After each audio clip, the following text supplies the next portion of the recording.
we have some two-wheel racing Yes. that we also watched this weekend that we definitely want to talk about. First off, we had MotoGP. Yep. They were here in the United States At this Cota. weekend. Exactly, at the circuit of the Americas in Austin. Yeah. And you know what? When I watched the cool thing is we watched 3 different races this weekend on 3 different types of tracks. Yeah. So we have Suzuka, we have here now Cota, and then for the last race we were at the Algarve Yeah. in Portugal, or the island there. But so it was real. I've talked about this before on the pod, but it's just every once in a while it hits me again, especially you have, like, for example, here for Cota, you have the beginning is like this upward straight going into this really beautiful tight left-hand corner, which can be insanity, which we can talk about in a second also. But it's just always a part of me feels I don't feel embarrassed about it, but it's just something I never thought or put thought about it much, like when I was younger and watching races, about all the elevation changes. Yeah. We've talked about before. Obviously, I think Spa was the first one that I was like, oh, Yeah. because of course you have Orange going Yeah. up, and it's obviously so fun and beautiful and dangerous. But like also here, Cota and also Suzuka, I became so aware of all the elevation changes, and I don't know why, but when I was younger, I always thought like a track is flat. Yeah, 100%. Because you do the turns and Because like I think whatever, but it's flat because it's built. yeah, yeah, absolutely. Like, why wouldn't you build it flat, Yes. right? But it is also this thing where, like, I think my favorite track doesn't really has a lot of Monza. elevation changes, right? There's just a small, like, dip and back up. And exactly, that's also like, because Monza is the track that I was the most familiar with, even because back in the day when we played F1 on the PlayStation 2 or whatever, Monza was the track, and I felt like it was pretty flat portrayed in that game also.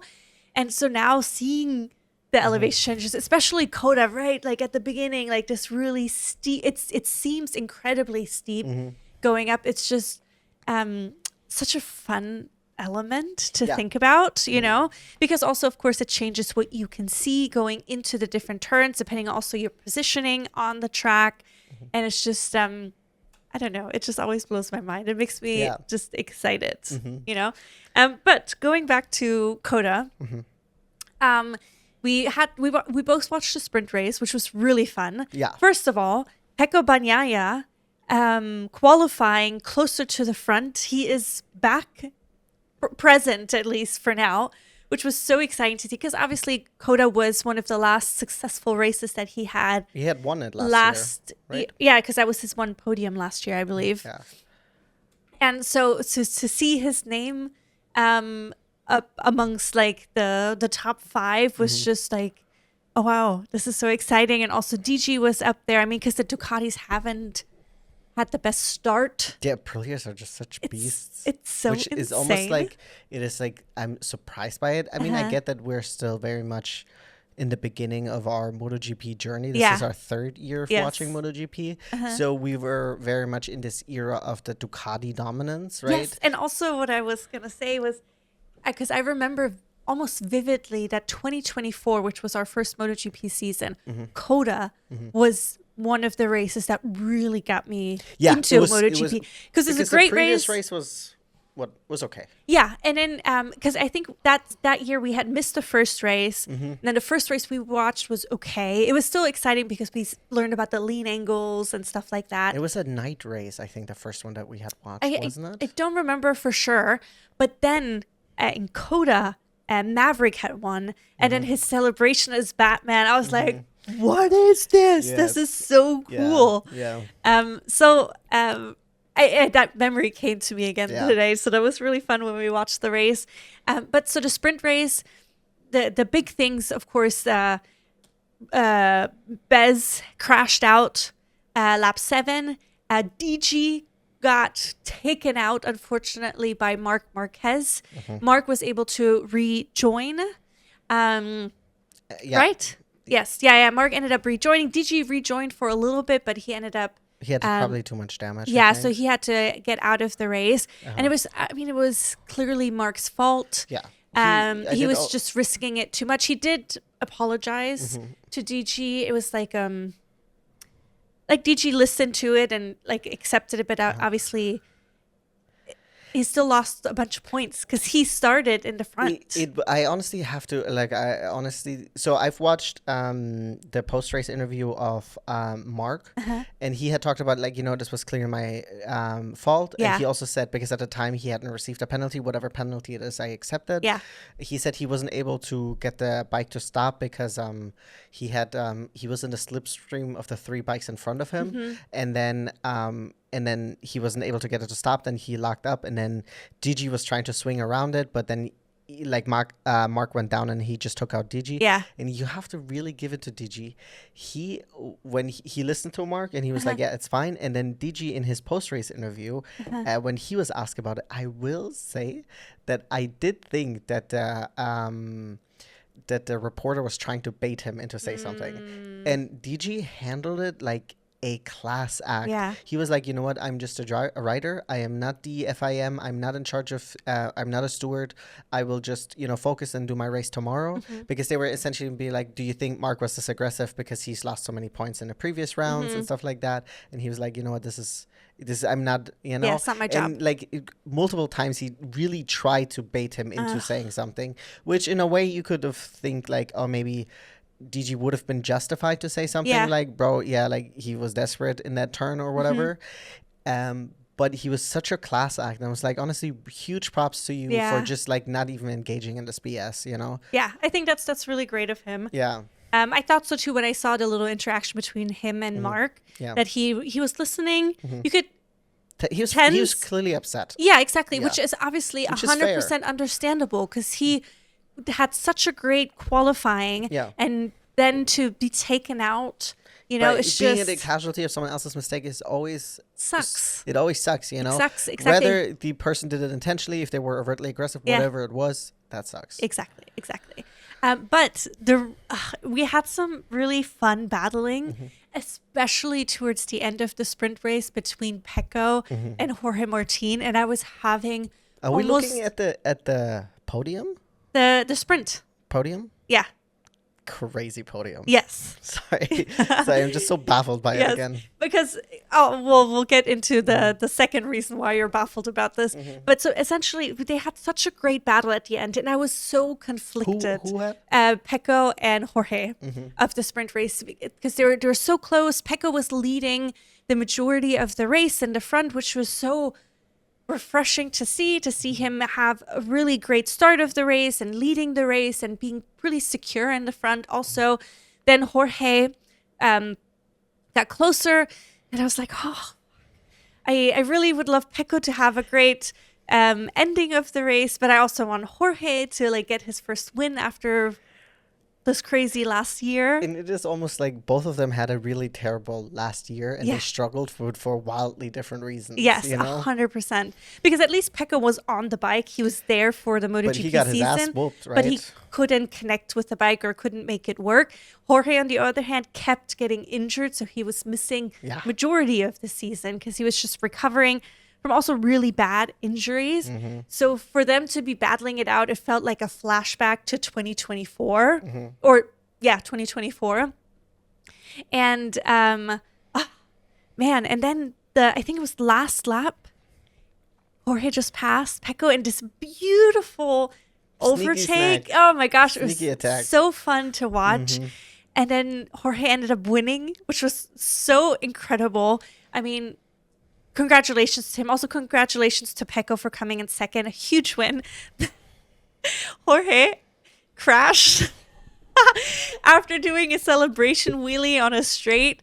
I think he was completely shocked that this happened to him too. Yeah. He had the wheelie, he put the bike back down, and it just kind of went away from him. You could see based on when he did the impact, there was also a little bit of smoke. So I don't know if there was a little bit of a lockup that just and he threw him off. Fortunately, he did not get injured by that. That would have been insane. Oh my gosh, it would have been insane if he, after winning, he got injured because of the celebration wheelie. Yeah, that would have been mentally unstable. The other big surprise on the podium, which was so exciting because I missed him. Yes. Is Enea Bastianini, aka the Beast. Exactly. To see him up there. I was so excited. Also, clearly on a bike that is not really that competitive. Especially because we got introduced to him on the Ducati in 2024, where he was battling in the front for podiums and even wins. Yeah.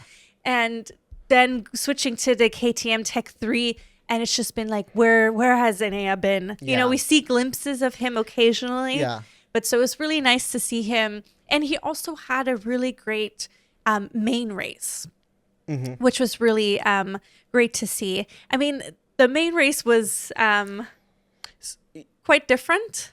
Yeah. Or it was different. I think the really big one. Yeah, big upset. I want to give a shout out to is Ayogura. With Trackhouse, of course, it's a home race for them. They had a very special hyper American livery with helmet and everything.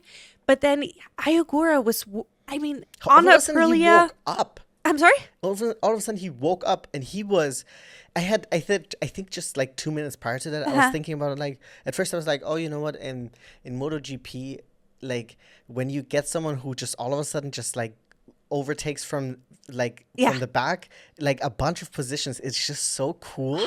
And that's exactly what he did. I mean, it was so fun to see. I mean, he battled against Alex Marquez, then Enea. We had him, I mean, just working his way through. And then every time I was like, oh, I think this is probably going to be it. And because there was like a bigger gap between two people, but he worked his way through. He ended up battling DG in the front. So he was in like arm's length away from getting onto the podium. And I was like, oh my gosh, is this going to be Ayogura's? I honestly thought he might have been able to make it onto the podium. I think so too. I thought it would have been But then, unfortunately, he had some technical issues. Yeah. Suddenly we could see him like back off, waving. DG past him. I was like, no. And even hearing the Aprilia boss at the end over in the interview saying like he feels so bad for Ayogura because obviously Ayogura is also on a Aprilia, but it was also just it was nice to see that other people are watching him and seeing how great he is. I mean, we were watching him last year, but then of course if we compared him to the other rookie last year, which was Aldeguer, it was just Aldeguer on the better bike too. Yes, of course. And so we saw him a lot more. So this season to now have, I think this was now the second race weekend where we've seen a little bit more action of Ayogura. Yeah, of course, Obviously, it's a second race weekend of 3. So, but it's exciting because I do hope we get to see him on a podium this year. And I think, please correct me if I'm wrong in the comments, but I thought I had read that if he would have made it onto the podium, it would have been for the first time in 21 years a Japanese rider would have been on the podium. So it would have been really special. Yeah. So I think the way things are going, I think it is definitely a possibility that he will make it onto the podium. Yeah. I will say, I think the big disappointment this race for me was from the excellent performance the day prior to that. Finishing in second place was Pecco. I mean, come on, dude. Like, your teammate got a long lap penalty, served it, fell all the way back. Did he get a double long lap penalty? No, just a regular. Just the one. Just okay, one. gotcha, A long lap penalty. Yeah.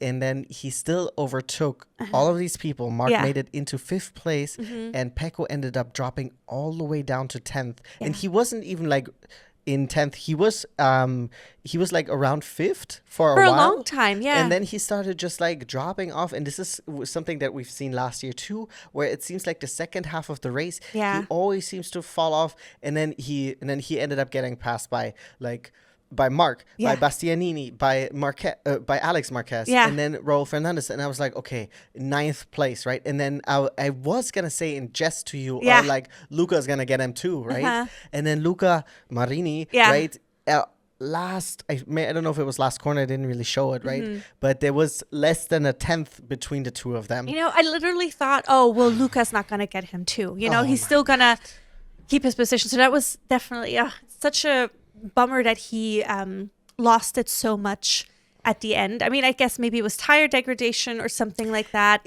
It is really interesting. I don't know. Because Mark said that he, like, the beginning of the races when Yes. the bike is full with fuel and the tires are essentially cold and stuff like that. He doesn't have a lot of trust in the bike, right?